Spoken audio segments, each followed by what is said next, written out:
নমস্কার বন্ধুরা, আমার চ্যানেলে জানাই আপনাদের সবাইকে আরও একবার স্বাগত। আজকে যে বিষয় নিয়ে ভিডিও করতে চলেছি সেটা হলো গর্ভাবস্থায় ডেলিভারি ডেট যেটা দেওয়া থাকে আমাদের ইউএসসি রিপোর্টে, সেই ডেলিভারি ডেট পেরিয়ে গেলে আমরা কি করব? অযথা টেনশন করব না অনেক কিছু হয়ে গেল, না বাচ্চার কোনো ক্ষতি হয়ে গেল? আজকে এ নিয়ে হলো ভিডিও। তো চলো শুরু করা যাক। প্রথমেই বলে দিই, প্রেগনেন্সি জার্নিতে আমাদের দিন হিসাব করলে হয় 280 দিন এবং সপ্তাহ হিসাব করলে হয় 40 সপ্তাহ। ডক্টরের অনুযায়ী সপ্তাহটা কাউন্টিং করা হয়, অর্থাৎ 14 উইক্সই হলো কাউন্টিং স্টার্টে শুরু এবং শেষ পর্যন্ত তাই।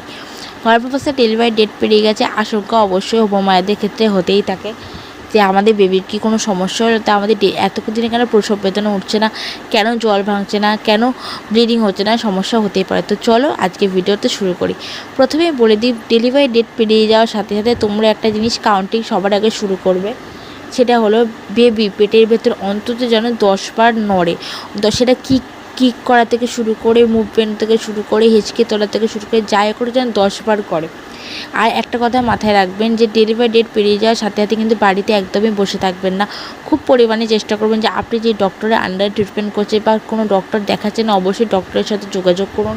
পারলেন নিকটবর্তী যে স্বাস্থ্যকেন্দ্র রয়েছে সেখানে যোগাযোগ করুন। হতেই পারে পেটে বেবি কোনো সমস্যায় রয়েছে। ডাক্তার এই সময় আপনাদের একটা ইউএসজি করে বলতে পারে যে ইউএসজি করুন, ইউএসজিতে দেখবে বেবি। এবং ডেলিভারি ডেট পেরিয়ে গেলে তাতেও যদি বেবি না হয়, প্রসব বেদনা না হতে, তখন ডক্টর তোমাদের ইনজেকশান সাজেস্ট করতে পারে যেটাতে তোমাদের প্রসব বেদনা উঠতে পারে, ফলস লেবার পেন তৈরি করে বেবি ডেলিভারি করবে। তারপরে যদি তোমাদের প্রসব বেদনা না হতে, তার মানে আপনার বেবির কোনো সমস্যা হচ্ছে বা আপনার কোনো সমস্যা হচ্ছে শরীরে। অযথা টেনশন করবে না, বেবি মুভমেন্টটা খেয়াল রাখুন। আর ইউএসজি রিপোর্ট ডাক্তার যেটা করতে বলবে সেটাই ডাক্তার দেখবে যে বেবি যে অ্যামনিক ফ্লুইডের মধ্যে রয়েছে, সেই থলেটা, জলের থলেটার মধ্যে জল সম পরিমাণে রয়েছে কিনা, বা আম্বিকাল কর্ড যেটা রয়েছে সেটা বেবির নেক অর্থাৎ গলায় পেঁচিয়ে গেছে কিনা। ডক্টর কিন্তু এই সময় সিজারিয়ান সেকশন অর্থাৎ পেট কেটে বেবি ডেলিভারি করার কিন্তু সাজেশান দিতে পারে। নিজেরা ডিসিশান নেবে না। আপনি যে বেবিকে যে ডক্টরের আন্ডারে দেখাচ্ছে সেই ডক্টরকে সমস্ত কিছু শুরু করবে এবং ডক্টর যে ডিসিশানটা দিচ্ছে সেটা আপনারা একটু যে করে হোক, বেবি ভালোর জন্য হোক বা নিজের বউয়ের স্ত্রীর ভালোর জন্য হোক, সেটুকু মেনে চলুন। বেবি মুভমেন্টটাকে সবসময় খেয়াল রাখবেন, অতিরিক্ত জল পান করে যাতে বেবি ডিহাইড্রেট না হয়ে পড়ে এবং হবু মাও যেন ডিহাইড্রেট নাও হতে পারে। টেনশন করবে না, বেবি মুভমেন্টটা সবসময় খেয়াল রাখুন। এর আগেও বলেছি, এখনও বলছে, অযথা টেনশন করবেন না।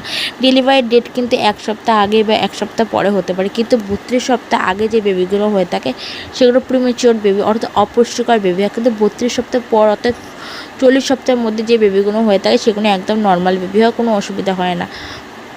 আর এই ভিডিওটা আজকে এত অবধি। যদি ভিডিওটি ভালো লেগে থাকে অবশ্যই চ্যানেলটি সাবস্ক্রাইব করে পাশে থাকবেন। আরও এরকম নতুন টিপস শেয়ার করবো, আরও নতুন কথা শেয়ার করব। তোমাদের যদি কোনো কিছু জানতে ইচ্ছা করে অবশ্যই আমাকে কমেন্ট বক্সে কমেন্ট করো, আমি অবশ্যই রিপ্লাই করবো। ততক্ষণের জন্য ধন্যবাদ।